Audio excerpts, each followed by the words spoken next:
Hello students, हम आज की क्लास में हमारा नया टॉपिक जो कि परसेंटेज है, एक मैथमेटिक्स का टॉपिक है, इसे स्टार्ट करेंगे। और इस टॉपिक की इम्पोर्टेंस हमारे मीडियम लेवल के कॉम्पिटिटिव एग्ज़ाम्स हैं उनमें बहुत ज़्यादा है। फॉर एग्ज़ाम्पल जैसे एसएससी सीजीएल एग्ज़ाम है, अभी रिसेंटली जो कांस्टेबल का एग्ज़ाम आने वाला ये, और कुछ इससे मिलते जुलते एग्ज़ाम जिनमें कि मैथ्स से रिलेटेड चीज़ें आती है, उसमें इस टॉपिक की इम्पोर्टेंस बहुत है। तो हम आज की क्लास में स्टार्ट करेंगे परसेंटेज टॉपिक। और इस टॉपिक में हम, जैसा कि आपको पता है कि मैं जिन कॉम्पिटिटिव एग्ज़ाम की बात कर रहा हूँ वहाँ पे चीज़ें टफ़ नहीं है, चीज़ों का जो क्वेश्चंस का जो लेवल है वो बहुत लो या मीडियम लेवल है, बट वहाँ पे टाइम की शॉर्टेज है। मतलब हमें टाइम बहुत कम है क्वेश्चन को सॉल्व करने के लिए। तो इस तरह के एग्ज़ाम में अगर हमें सक्सेस चाहिए, मतलब सफलता चाहिए, तो हमें अपना टाइम का मैनेजमेंट प्रॉपर करना पड़ेगा। क्वेश्चन को बहुत ही तेज़ गति से, तेज़ स्पीड से हमें सॉल्व करना पड़ेगा। और तेज़ स्पीड से सॉल्व करने के लिए हमें कुछ शॉर्ट ट्रिक्स पता होनी चाहिए। उन शॉर्ट ट्रिक्स से हम उन क्वेश्चन को सॉल्व कर लेंगे। क्वेश्चन तो देखिए मैक्सिमम लोग सॉल्व कर सकते हैं, बट यहाँ पे डिफरेंस क्या होगा, रैंक कहाँ से आएंगी, जिसने वो क्वेश्चन कम टाइम में सॉल्व कर लिया।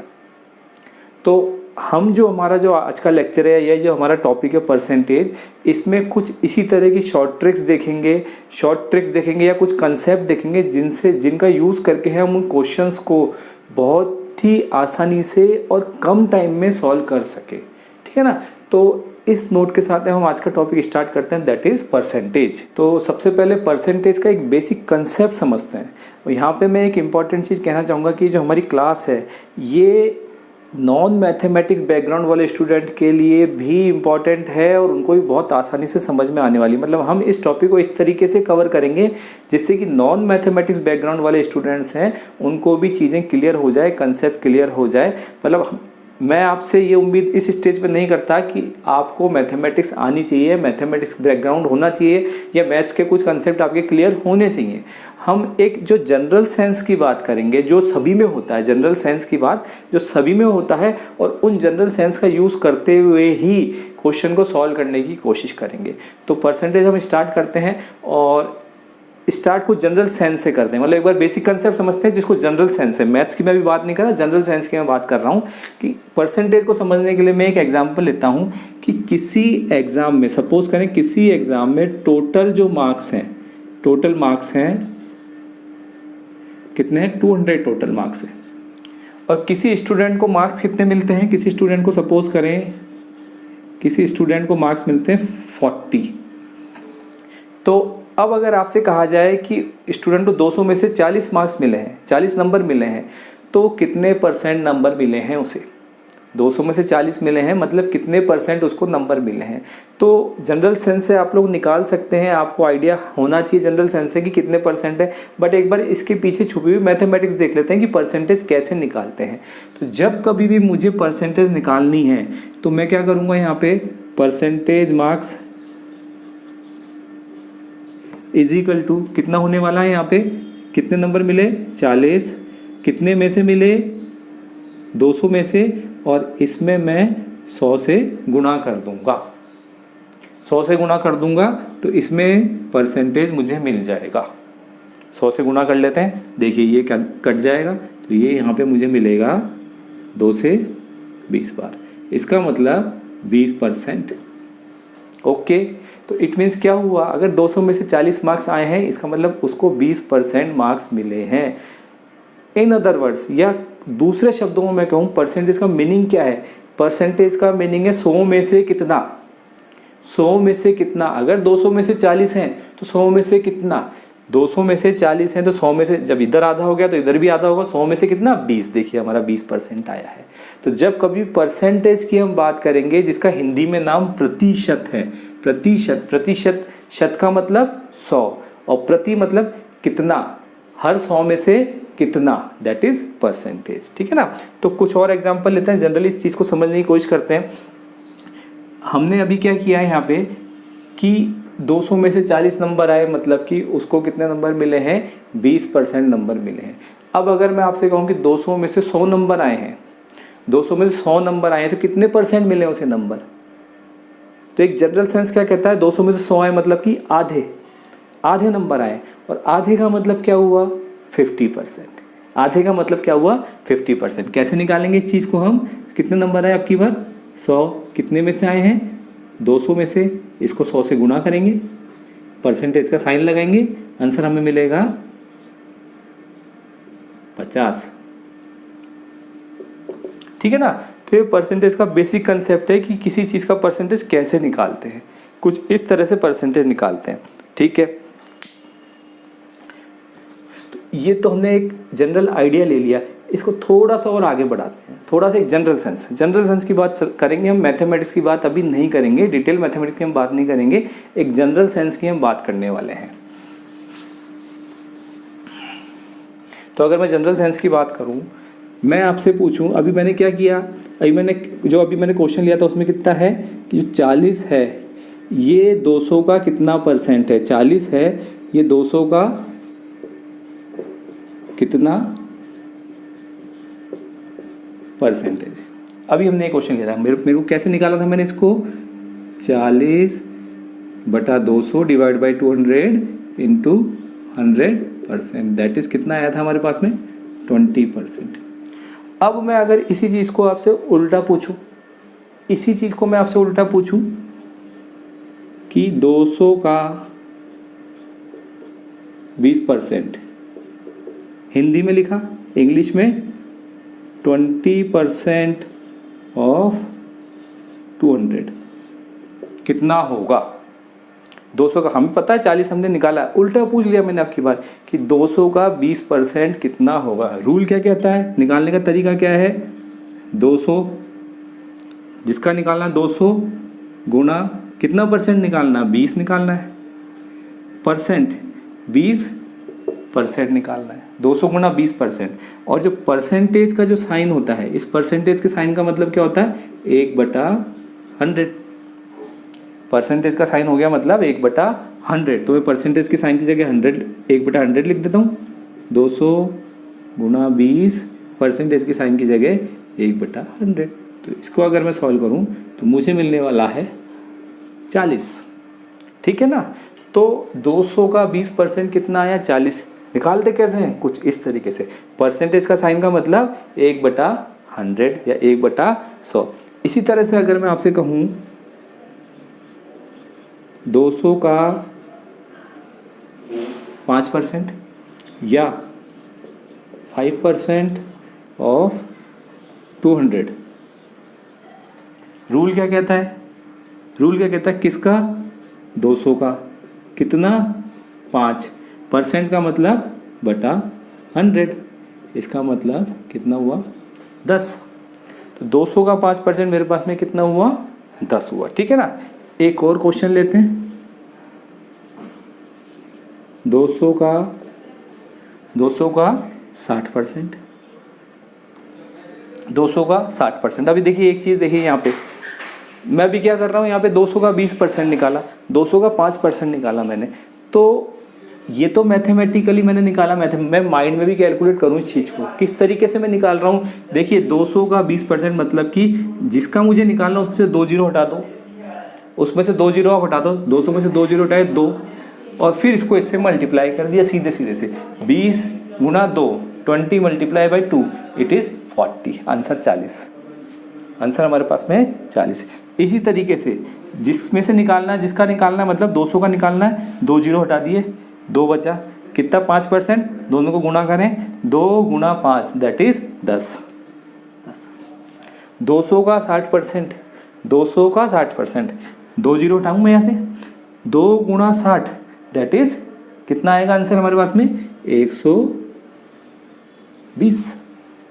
ठीक है, कुछ इस तरीके से परसेंट हम निकालते हैं। बहुत ही बेसिक चीज़ है, बहुत ही आसान चीज़ है। हम इस तरीके से इजी चीज़ों से स्टार्ट करते हुए अपना लेवल बढ़ाते हुए जो हमारा टारगेट है, जो कॉम्पिटिटिव एग्जाम है, उसके क्वेश्चन तक जाएंगे। जब ये टॉपिक हमारा थ्योरी हम कंप्लीट कर लेंगे तो उन कॉम्पिटिटिव एग्जाम के सारे क्वेश्चन लेंगे हम और चेक करेंगे कि हमने जो थ्योरी पढ़ी है या हमने जो कंसेप्ट पढ़े हैं क्या वो सफिशिएंट है, क्या वो पर्याप्त हैं हमारे कॉम्पिटिटिव एग्जाम के क्वेश्चन को सॉल्व करने के लिए, और सॉल्व ही नहीं, कम से कम टाइम में सॉल्व करने के लिए। ठीक है ना?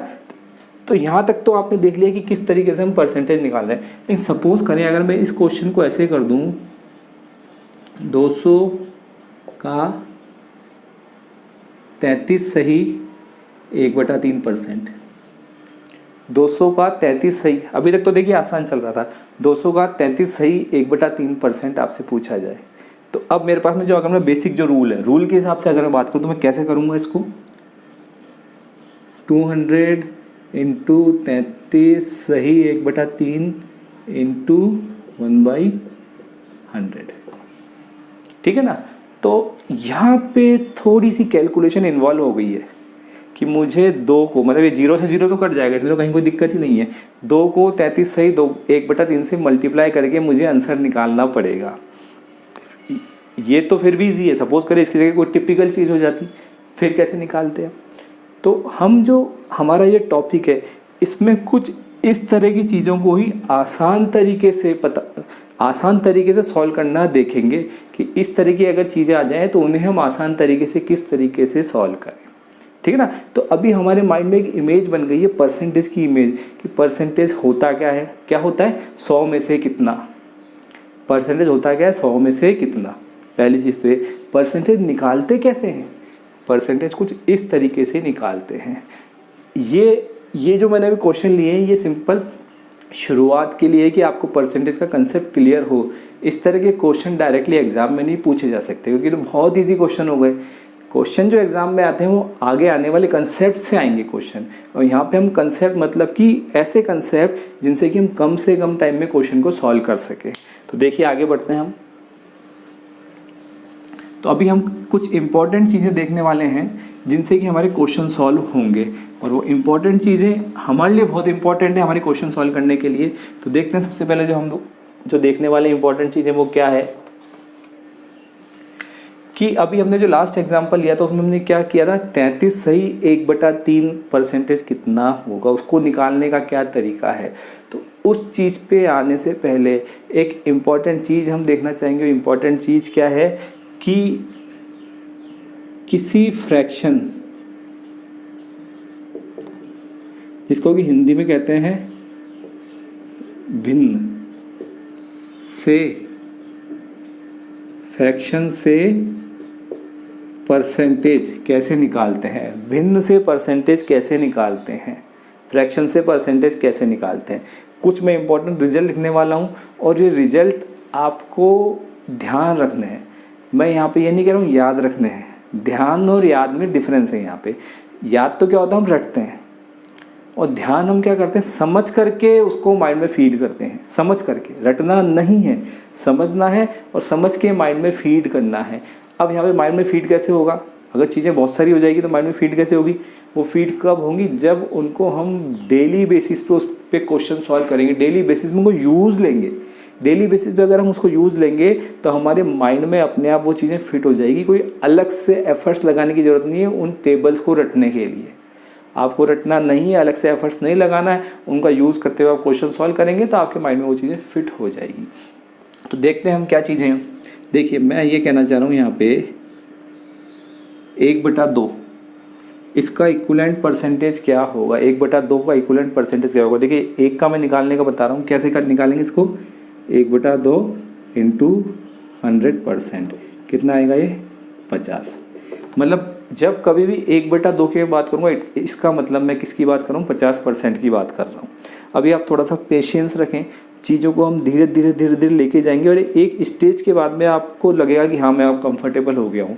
क्योंकि हो सकता है अभी आपको ये चीज़ें नई लग रही हों, और नई लग रही हों तो हो सकता है कुछ स्टूडेंट्स को लग रहा हो कि अरे टफ़ है। मेरे हिसाब से टफ़ नहीं है, ये शुरुआत है, और धीरे धीरे चीज़ें जब आपके माइंड में फीड होना स्टार्ट हो जाएगी और आप चीज़ों से अपने आप को लिंक करना शुरू करेंगे, तब चीज़ें आपके लिए कंफर्टेबल हो जाएंगी। 1/2 कितना हुआ, ठीक है। इसी तरह से 1/3 क्या होगा, 1/3 कितना होगा, अगर मैं इसको 1/3 इंटू 100%, अगर इसको 100 को 3 से मैं डिवाइड करूँ तो मुझे मिलने वाला है 33 सही 1/3%।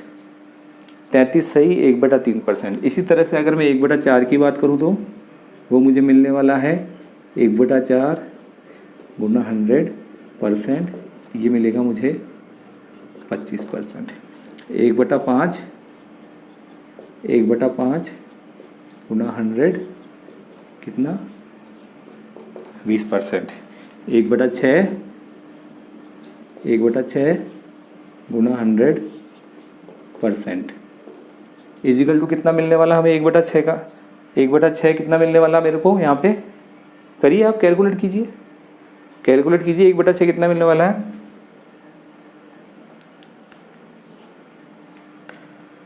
16×96 और उसके बाद में 2/3 16 सही 2/3 मिलने वाला है। ठीक है ना, इसको एक बार देख लो आप, सही है। अगर कहीं कोई मिस्टेक हो तो आप एक बार बता दीजिएगा मुझे कि यहाँ पे मिस्टेक थी। ठीक है, इसके बाद में 1/6 के बाद में अगला नंबर किसका है 1/7। तो 1/7 मेरे को कितना मिलने वाला है यहाँ पे देखेंगे तो 14 सही 2/7%। 1/8 कितना मिलने वाला मेरे को 12.5%। 1/9 कितना मिलेगा 1/9 बताइए 11 सही 1/9%। 1/10 इजिकल टू 10%। 1/11 इजिकल टू 9 सही 1/11%। यहाँ लिख लेते हैं 1/12 इजिकल टू 8 सही 12 8 96 और 4/12 3। 1/13 13 7 91 13 7 91 और कितना बचा 9/13%। 1/13 इजिकल टू ये हो जाएगा 1/14 मतलब 14 7 98 और 2 बचेगा 100 में से और 14 ये हो जाएगा 7 से 1/7%। 1/15 15 सिंह 90 और कितना बचा 10/15 कितना आ जाएगा 6 से 2/3%। 16 सिंह 96 4/16 6 से 1/4%। 1/16 1/17 17 पंजे 85 15/17। ठीक है, और 1/18 18 पंजे 90 10/18 5 सही कितना जाएगा 5/9%। 1/18 तक आ गए हम। 1/19 19 पंजे 95 और 1/20 का मतलब 5%। तो ये कुछ टेबल बताइए, मैंने आपको कुछ चीज़ें बताई हैं, ये चीज़ें आपको ध्यान होनी चाहिए, रटनी नहीं है। क्वेश्चन सॉल्व करेंगे हम तो हमें यूज़ में लेंगे, उससे हमारे माइंड में ये फीड हो जाएंगी चीज़ें। कहीं पर अटकते हैं तो उस जगह पे रूल लगा सकते हैं हम। जैसे मैं अभी मन में कैलकुलेट कर रहा था कि जैसे मुझे अगर 1/15 निकालना, मुझे पता नहीं 1/15 क्या है, तो मैं यहाँ पे क्या करने वाला हूँ, इसको परसेंटेज के लिए 100/15 करूँगा। और माइंड में ये माइंड में अपने को क्या होता है पहाड़े या टेबल्स याद होनी चाहिए। देखिए ये तो ज़रूरी है, अगर हम किसी कॉम्पिटिटिव एग्जाम में मैथ्स से रिलेटेड क्वेश्चन सॉल्व करना चाहते हैं तो पहाड़े तो याद होना ज़रूरी है, उसके बिना काम नहीं चलेगा। ठीक है ना। 15 छिंग 90 मतलब क्या आया 15 छिंग माइंड में, ये चीज़ माइंड में कैलकुलेट करनी है।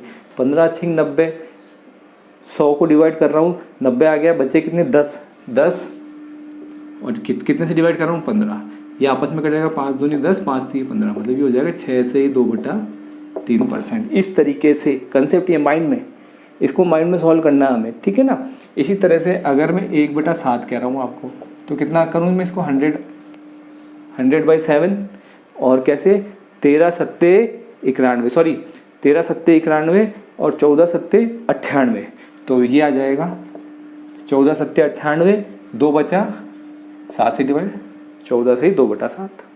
इस तरीके से इन चीज़ों को हमें करना है और ये सारी चीज़ें हमें पता होनी चाहिए, क्योंकि इनसे ही परसेंटेज के हमारे क्वेश्चन सॉल्व होने वाले। अभी क्वेश्चन लेंगे ना तब चीज़ें और क्लियर हो जाएंगी। ये चीज़ें आपको क्लियर होनी चाहिए, मतलब इसमें कोई एक्सक्यूज़ नहीं है। अगर आपको इसमें लगता है कि आपका हाथ साफ नहीं है या आपको टफ लग रही है तो इसमें आपको ज़्यादा मेहनत करनी पड़ेगी। हम काफ़ी क्वेश्चन सॉल्व करेंगे, उससे मैक्सिमम स्टूडेंट के कंसेप्ट क्लियर हो जाएंगे, क्योंकि ये जो मैं जब तक इनको यूज़ में नहीं लूँगा क्वेश्चन में तब तक क्लैरिटी नहीं आ पाएगी आपके माइंड में, ठीक है ना। तो आगे देखते हैं अब कहाँ तक आ गए हम। 1/,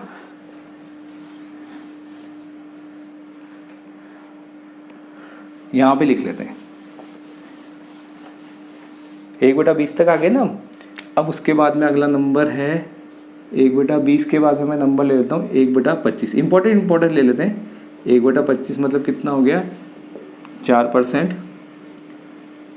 1/40 का मतलब कितना हो गया 2.5%। और 1/50 का मतलब कितना हो गया 2%। तो ये सारी चीज़ें आपके क्लियर होनी चाहिए।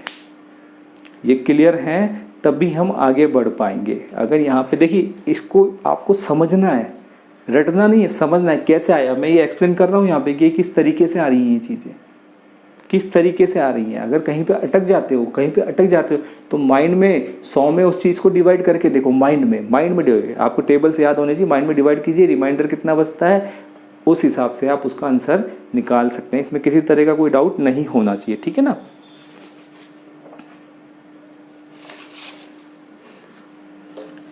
तो इसी चीज़ को थोड़ा सा आगे बढ़ाते हैं अभी हम, कि अभी मैंने आपको स्टैंडर्ड जो फ्रैक्शन है, मतलब स्टैंडर्ड जो भिन्न है, उनके इक्विवेलेंट परसेंटेज बता दिए आपको। अब सपोज करें ये टेबल हमने बना ली है, लेकिन इसके अलावा कुछ और आ जाता है, फिर उसके बाद में हम कैसे उसको सॉल्व करेंगे। सपोज करें आपसे ये पूछा जाए 2/3 का इक्विवेलेंट परसेंटेज कितना होगा। 2/3 का परसेंटेज बताओ 2/3 कितना होगा। तो 2 तरीके हैं मेरे पास में इसको सॉल्व करने। या तो इसको मैं ऐसे करूं, 200/3। 200/3 का मतलब कितना हो गया मेरे पास में यहाँ पे। 200/3 का मतलब कितना हो गया, अगर मैं इसको डिवाइड करूं 66 सही 2/3% आएगा। डिवाइड करना आना चाहिए आपको, आप डिवाइड कर लीजिएगा।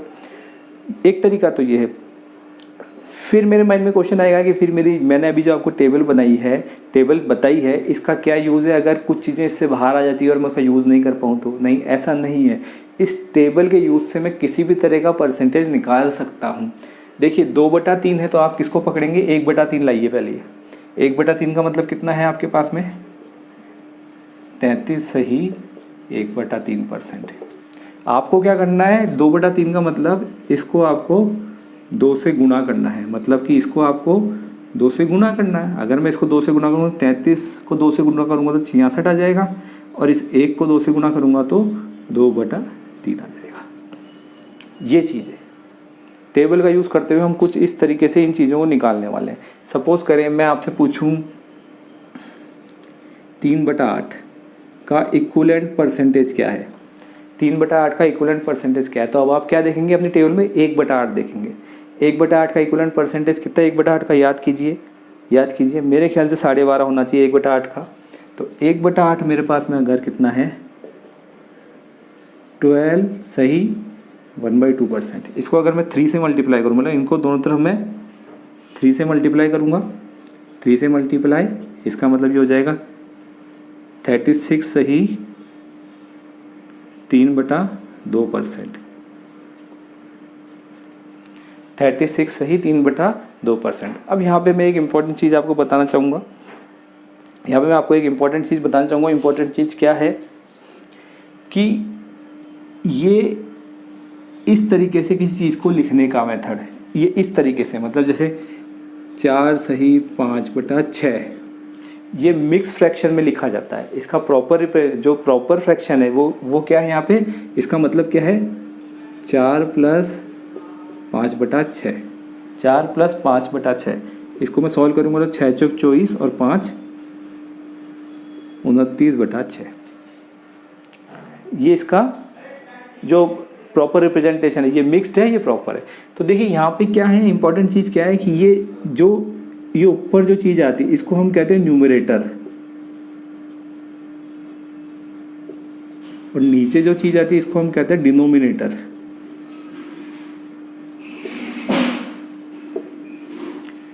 तो प्रॉपर रिप्रेजेंटेशन हमारा हमेशा वो होगा जिसमें कि न्यूमरेटर हमेशा डिनोमिनेटर से कम होगा, न्यूमरेटर हमेशा डिनोमिनेटर से कम होगा। या इन अदर वर्ड्स एक और चीज़, थोड़ा सा मैं यहाँ पे एक चीज़ मिस कर गया, न्यूमरेटर डिनोमिनेटर तक तो ठीक है, इसी को हम कहते हैं जब हम डिवाइड करते हैं तो उसमें जो शेष फल बचता है, शेष फल कहते हैं या रिमाइंडर।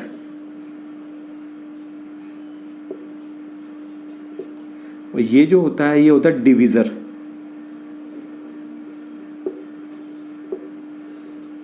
डिवीज़र या मैं कह दूं भाजक, ठीक है ना।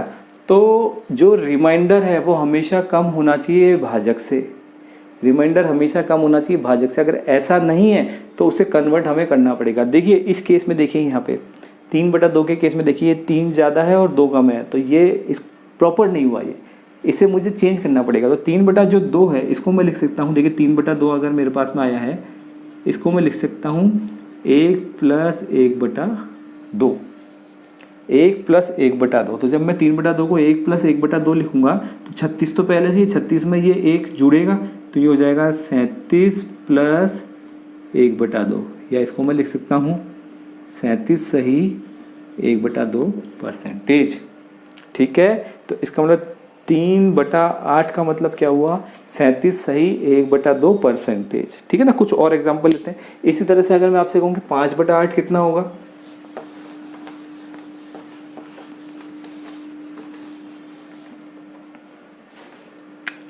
मैं अगर आपसे कहूँ कि 5/8 कितना होगा, तो मैं इसको लिख सकता हूँ 5 × 1/8। इसका मतलब हो गया 5 × 1/8 का मतलब 12.5, 12 सही 1/2%। इसको 5 से मल्टीप्लाई करूँ मैं 12 को, ये हो जाएगा 60 और ये हो जाएगा 5/2%। बट यहाँ पे ये 5 2 से ज़्यादा है, इसका मतलब मैं इसका लिखूँगा 60 + 5/2 को मैं लिख सकता हूँ, क्या लिख सकता हूँ 2 + 1/2। अब आप कहेंगे ये सर कैसे कर रहे हो आप, 2 + 1/2 में कैसे लाया। तो देखिए यहाँ पे इसको मैं 2 से डिवाइड करूँ 5 को, 2 से भाग दूँ इसमें, तो मेरे पास में यहाँ पे करके देख लेते हैं एक बार इसको, है ना।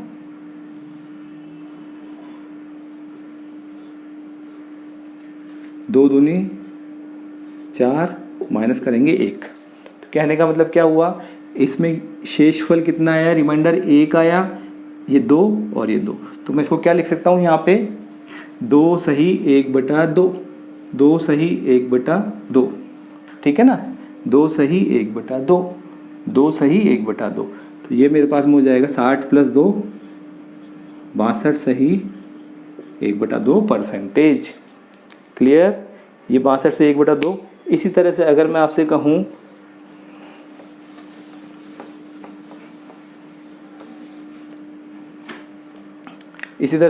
कहूँ कि आप बताएं मुझे 5/11, तो आप क्या करेंगे, 5/11 के लिए आप क्या करेंगे 1/11 देखेंगे। 1/11 का आपको पता होना चाहिए 5 × 1/11, ये कितना हो जाएगा 5 × 1/11 का मतलब कितना हुआ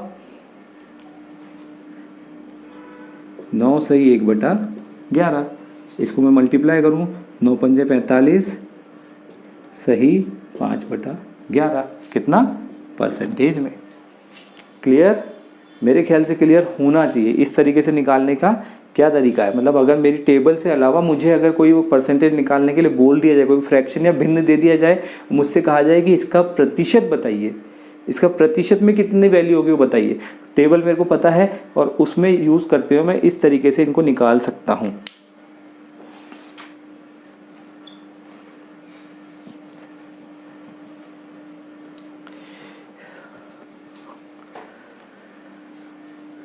हाँ, इसी पे हम थोड़ी सी और प्रैक्टिस करते हैं क्योंकि ये इंपॉर्टेंट चीज़ है और इजी चीज़ है, इस स्टेज पे इजी लगेगी, लेकिन हमारे माइंड में कंसेप्ट क्लियर होने चाहिए, तभी हम आगे क्वेश्चन को सॉल्व कर पाएंगे तरीके से या फास्ट स्पीड से।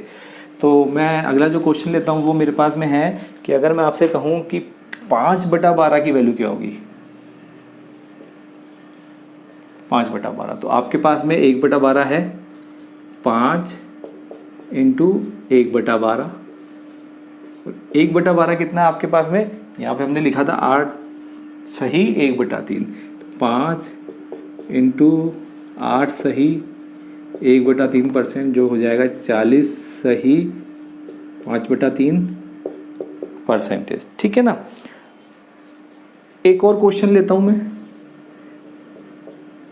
11/7, 11/7, इसका आप परसेंटेज इक्विवेलेंट बताएंगे। तो 11/7 आया, जैसे ही आपके माइंड में आना चाहिए 1/7, 1/7 आना चाहिए, जैसे 11/7 आपके पास में आया। यहाँ पे एक इम्पॉर्टेंट चीज़ और है, मतलब करने के बहुत सारे तरीके हैं, लेकिन प्रॉपर जो तरीका अगर हम उसकी बात करें तो मैंने अभी आपको बताया था कि ये चीज़, ऊपर वाली चीज़ हमेशा नीचे वाली चीज़ से कम होनी चाहिए, बट यहाँ पे ऐसा नहीं है। तो मैं इसको यहाँ पे क्या लिखने वाला हूँ, यहाँ पे 1 सही 1 + 4/7, 1 + 4/7, ओके ठीक है ना। और 1 का मतलब क्या होता है, 1 का मतलब होता है 100%। मैंने जो वही टेबल स्टार्ट की थी वो कहाँ से स्टार्ट की थी, 1/2 से स्टार्ट की थी। 1/2 का मतलब हो गया 50%, और 1 का मतलब होता है 100%। तो इसका मतलब ये हो गया मेरे पास में 1 तो 100 हो गया, और 4/7 का मतलब क्या हुआ, 4/7 का मतलब मेरे पास में क्या हुआ आप बताएं। 7 का मतलब कितना हुआ, 14 सही 2/7, 7 का 1/7 का मतलब कितना हुआ, 14 सही,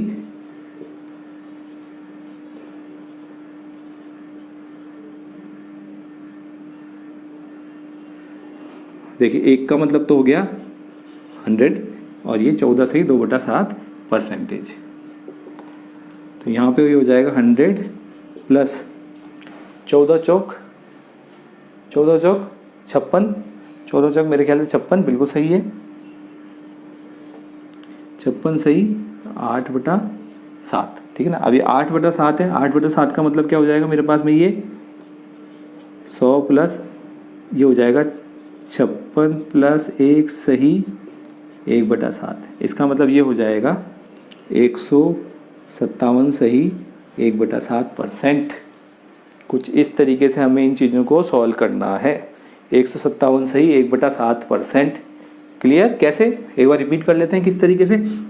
11/7 है, आप अपने कंसेप्ट क्लियर करने के लिए क्या कीजिएगा, मैं आपको एक होमवर्क दे रहा हूँ कि आप 1/7 को 11 से मल्टीप्लाई कर लीजिएगा। मतलब 1/7 का जो परसेंट है ना, 1/7 का परसेंटेज हमारे पास में कितना है, 14 सही 2/7%। इसको 11 से अगर मैं मल्टीप्लाई करूँ 11/7, ये हो जाएगा मेरे पास में 11 इंटू 14 सही 2/7%। इसको 11 से मल्टीप्लाई कीजिएगा और देखिएगा आंसर हमारे पास में यही आएगा। बट बेटर तरीका, बेस्ट तरीका कौन सा है, इसको इस तरीके से, स्टैंडर्ड फॉर्म तो यही होती है कि न्यूमरेटर हमेशा डिनोमिनेटर से कम होना चाहिए, अगर नहीं है तो उसे हम कन्वर्ट कर लेंगे। क्लियर, मेरे ख्याल से ये चीज़ आपकी क्लियर होगी। इसी तरीके से अगर मैं कुछ और क्वेश्चन लूँ, अगर मैं कुछ और क्वेश्चन लूँ कि मैं आपसे कहूँ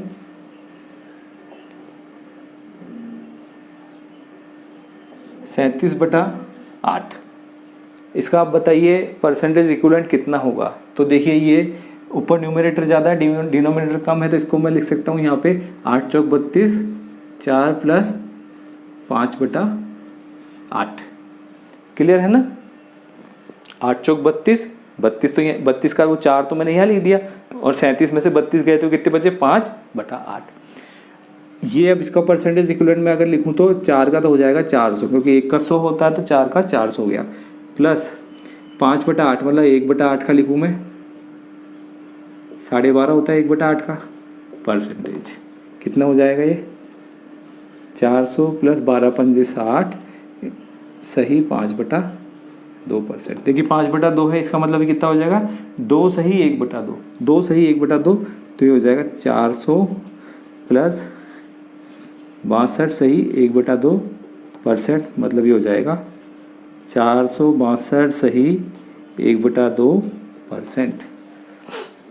मेरे ख्याल से ये कंसेप्ट आपके क्लियर होना चाहिए कि किस तरीके से अगर हमें कोई फ्रैक्शन दिया हुआ, कोई भिन्न दिया हुआ है तो उसका इक्विवेलेंट परसेंटेज कितना होगा, क्योंकि इन चीज़ों का हमारे क्वेश्चन सॉल्व करने में बहुत रोल है, बहुत क्वेश्चन को जल्दी सॉल्व करने में। मतलब हम कम टाइम में अगर क्वेश्चन सॉल्व करना चाहते हैं तो हमें ये कन्वर्जन आना चाहिए, कन्वर्जन करना भी आना चाहिए और कुछ इंपॉर्टेंट रिजल्ट हमें पता भी होने चाहिए। ठीक है ना। तो इस टॉपिक को हम और आगे बढ़ाते हैं और कुछ चीज़ें देखते हैं। तो अभी इसी कंसेप्ट पे कुछ और क्वेश्चन लेते हैं जिससे कि हमारी कंसेप्चुअल जो अंडरस्टैंडिंग है, मतलब चीज़ों को समझने की जो क्षमता है वो और स्ट्रॉन्ग हो, कंसेप्ट हमारे और अच्छी तरीके से क्लियर हों। तो थोड़ा सा और लेवल बढ़ाते हैं हमारा इन क्वेश्चंस का। और मैं अगर आपसे कहूँ कि आप मुझे बताएंगे 21/11 का इक्विवेलेंट परसेंटेज कितना होगा। तो अभी तक आपके पास में रूल क्या है कि ऊपर वाला बड़ा है, यहाँ पे ऊपर वाला बड़ा है तो मैं इसको कन्वर्ट करूँ, यहाँ पे कन्वर्ट का मतलब कितना हो जाएगा 11 एकम 11 प्लस 10/11। और 10/11 का मतलब मुझे 1/11 चाहिए, 10/11 का मतलब मुझे चाहिए 1/11, तो ये तो 100 हो जाएगा एक का, तो प्लस 10 इंटू 1/11 का मतलब कितना हो गया 11 9 99 1/11, तो कितना हो जाएगा ये 100 प्लस 90 सही 10/11 कितना हो जाएगा 190 सही 10/11 परसेंटेज। ठीक है ना, 190 सही 10/11%। लेकिन इसको निकालने का एक मेरे पास में दूसरा तरीका और है। देखिए तरीके बहुत सारे हैं, मुझे वो तरीका पकड़ना जिससे मेरा टाइम बचे। यहाँ पे मुझे दिक्कत क्या हुई थी कि एक बड़ी संख्या से मुझे मल्टीप्लाई करना पड़ गया था। 10 तो चलो 10 से मल्टीप्लाई करना आसान है, सपोज करो 10 नहीं होकर के यहाँ पे अगर 13 होता, 13 से 9 को मल्टीप्लाई करना होता, तो टेबल पता है तब तो ठीक है, लेकिन इसको और आसान बनाने की कोशिश करते हैं ना। देखिए यहाँ पे मैं क्या करूँ, 11 का जो पहाड़ा है वो अभी मैंने क्या किया था, एक बार बोला था 11 एकम 11 बचा, 21 में से 11 गए तो 10 बचा, 10/11 मैंने कर दिया यहाँ पे। बट अभी मैं क्या करना चाह रहा हूँ, यहाँ पे 21/11 में 11 का पहाड़ा एक बार मैंने बोला और 11 का पहाड़ा 2 बार भी बोला। 11 एकम 11, 21 और 11 में कितना डिफरेंस है, 10 का डिफरेंस है। 11 दूनी 22, 11 दूनी 22, 22 और 21 में कितने का डिफरेंस है, 1 का ही डिफरेंस है। 22 और 21 में कितने का डिफरेंस है, केवल 1 का ही डिफरेंस है। तो ये 1 का डिफरेंस जो है ना, 1 का डिफरेंस ये मेरे लिए आसान है बजाय 10 के डिफरेंस से। तो देखिए मैं इसको 11 दूनी 22, 11 दूनी 22 माइनस 1/11 लिख सकता हूँ इसको, 11 दूनी 22 माइनस 1/11 लिख सकता हूँ। इससे मेरा काम क्या हो गया, आसान हो गया काम। देख काम कैसे आसान हो गया, ये हो जाएगा 2 का मतलब तो 200%, 2 का मतलब 200% माइनस 1/11 का मतलब 9 सही 1/11%। अब इसको मुझे माइनस करना है और आंसर मेरा निकल जाएगा। अब देखिए 200 में से 9 से 1/11 माइनस करना ना मुझे, तो आप क्या कीजिए 200 में से 9 की जगह 10 माइनस कर लीजिए। 200 में से 9 की जगह कितना माइनस कर लीजिए, 10। 200 में से 9 की जगह 10 माइनस कर लीजिए और इस 11 में से इस 1 को माइनस कर लीजिए। 11 में से 1 गया 10/11, आंसर आ गया। क्या करना है, 200 में से 9 की जगह 10 को माइनस कीजिए और इस 11 में से 1 को माइनस कर दीजिए और उसको ऊपर लिख दीजिए और नीचे 11 एज इट इज आ जाएगा। देखिए आंसर आ गया। ठीक है ना, एक और क्वेश्चन लेते हैं इसी कंसेप्ट पे, एक और क्वेश्चन लेते हैं।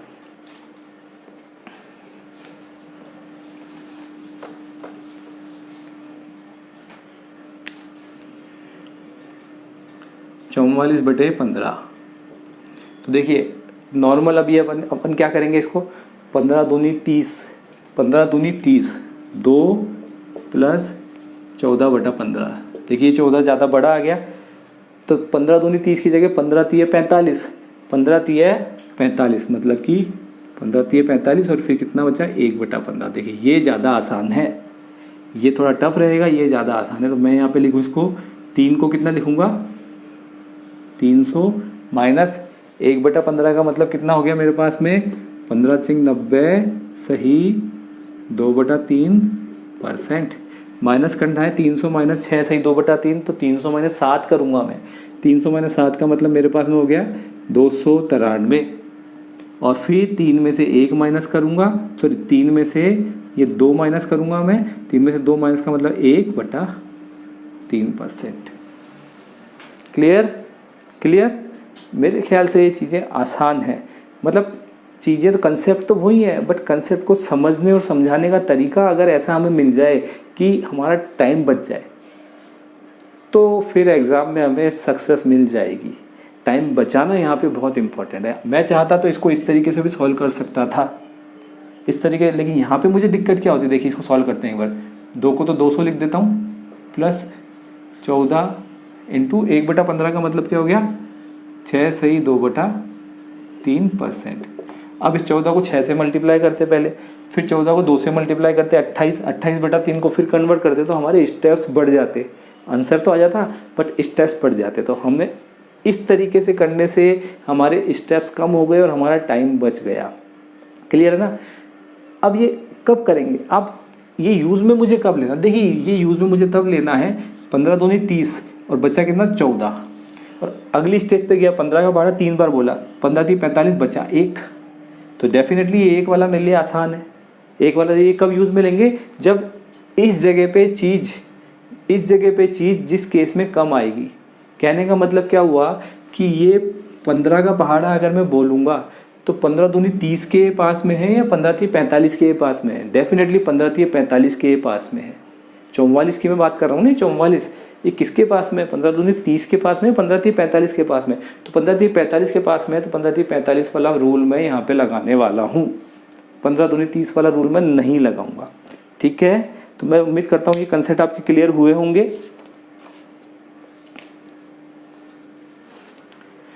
तो अभी तक हमने क्या देखा है यहाँ पे कि हमारे पास में फ्रैक्शन था, मतलब भिन्न थी, और उसका इक्विवेलेंट हमने परसेंटेज निकाला था। अब इसका रिवर्स काम करते हैं। इसका रिवर्स काम मतलब कि क्या हो गया, परसेंटेज टू फ्रैक्शन या परसेंटेज टू भिन्न। तो अभी हम देखने वाले हैं परसेंटेज टू फ्रैक्शन या परसेंटेज टू भिन्न।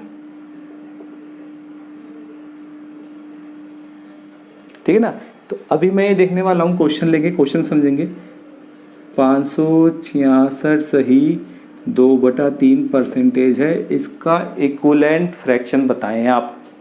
इसका इक्विवेलेंट फ्रैक्शन बताएं। तो देखिए 566 100 से ज़्यादा है ना, तो इसको मैं लिख सकता हूँ 500 प्लस 66 सही 2/3%। 500 का इक्विवेलेंट कितना होता है, 5 प्लस 66 सही 2/3। 66 सही 2/3 किसका होता है, 2/3 का। ये मैं क्या कह रहा था, अपने को जो टेबल बनाई है वो माइंड में फिट होनी चाहिए, यूज़ लेंगे तो फिट हो भी जाएगी। तो ये कितना आ जाएगा मेरे पास में, 5 3 15 और 2 17/3। क्लियर? 17/3 clear, okay. इसी तरह से अगला केस लेते हैं, 437 सही 1/2।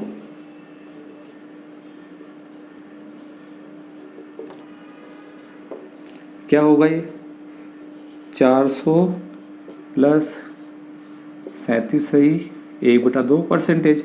400 का मतलब 4, 37 सही 1/2 का मतलब क्या हुआ, 37 सही 1/2 का मतलब क्या हुआ, नहीं पता, याद नहीं, कोई दिक्कत नहीं है, कोई टेंशन नहीं है, धीरे धीरे याद हो जाएंगी चीज़ें। अगर नहीं है याद तो फटाफट इसको माइंड में कैलकुलेट कर लो, फटाफट इसको माइंड में कैलकुलेट करो। 37 गुणा 2, 37 इंटू 2 74, 74 और 1 75, 75/2, 75/2। मतलब इसको मैं माइंड में चलाओ, इस चीज़ को माइंड में चलाओ। ये कितना है, 75/2, परसेंटेज का मतलब 1/100। 25 3 75, 25 4 3/8। फटाफट माइंड में, ये करना नहीं है, माइंड में कैलकुलेट करना है इस चीज़ को, माइंड में कैलकुलेट, अपनी कैलकुलेशन हमें फास्ट रखनी है माइंड में। 3/8 तो 8 चौक 32 और 3 35/8। इस तरीके से, कुछ इस तरीके से कन्वर्जन होने वाला है। एक और एग्जांपल लेते हैं,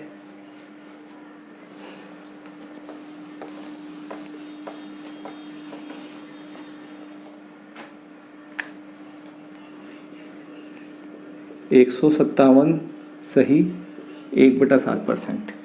इसका हमें इक्विवेलेंट फ्रैक्शन बताना है। 157 सही 1/7, ये कितना होगा 100 प्लस 57 सही 1/7, 100 प्लस 57 सही 1/7। और 57 सही 1/7 क्या हुआ, 1/7 का तो हमें पता है, 1/7 का तो हमें पता है, 57 सही 1/7 का क्या हुआ, याद हो जाना चाहिए। ये कितना आएगा, अगर आप देखेंगे तो ये आएगा 4/7। आप 1/7 का आपको पता है, उसको 4 से मल्टीप्लाई करेंगे, 57 सही 1/7 आएगा। परसेंटेज लगाएंगे यहाँ पे भी है ना, या फिर माइंड में कैलकुलेट करें, अगर कर सकते इतना फास्ट तो माइंड में करिए। देखिए ये कैसे, ये कितना होगा, यहाँ पे निकल के कितना आएगा 7 7 49 और 4 7 5 35 और 4 39 प्लस 1/7, मतलब कि 400/7 डिवाइड बाई 4/7। तो ये हो जाएगा मेरे पास में, ये 4/7 आएगा, तो ये a प्लस 4/7 कितना हो जाएगा 11/7। क्लियर, क्लियर किस तरीके से इसे हमें सॉल्व करके निकालना है। और कुछ एग्जांपल लेते हैं।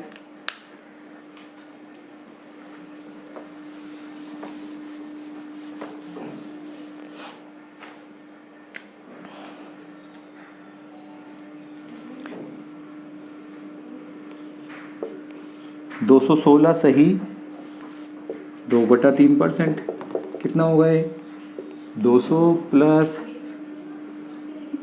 16 सही 2/3%। 200 का मतलब 2 और 16 सही 2/3 का मतलब नहीं पता तो माइंड में करो, 16 3 48 और 2 50/3, 50/3 में 100 नीचे है, मतलब कि 50 से 100 कट गया, 1/2 1/2 और 1/3 1/6, फटाफट। Clear, clear. इस तरीके से माइंड में फास्ट कैलकुलेट करना है हमें, फटाफट। कंसेप्ट माइंड में क्लियर है, कंसेप्ट अगर क्लियर है तो सिंपल उसके बाद में कैलकुलेशन करने का ही काम रह जाता है। कैलकुलेशन फटाफट करके उसका आंसर हमें निकालना है। तो मैं उम्मीद करता हूँ कि अभी तक आपके कंसेप्ट क्लियर हो गए होंगे कि परसेंटेज से फ्रैक्शन और फ्रैक्शन से परसेंटेज किस तरीके से निकलता है। माइंड में चीज़ क्लियर होनी चाहिए कि निकालने का रूल क्या है, हम किस तरीके से निकालें, और कुछ चीज़ें हमें पता होनी चाहिए डायरेक्टली। मैं रटना वर्ड अवॉइड कर रहा हूँ, रटनी नहीं है, समझनी है हमें, समझनी है, उन्हें बार बार लिखना है। बार बार लिखेंगे तो माइंड में वो फीड हो जाएंगी चीज़ें, फिर क्वेश्चन में हम उन चीज़ों को डायरेक्टली यूज़ कर लेंगे, ठीक है ना।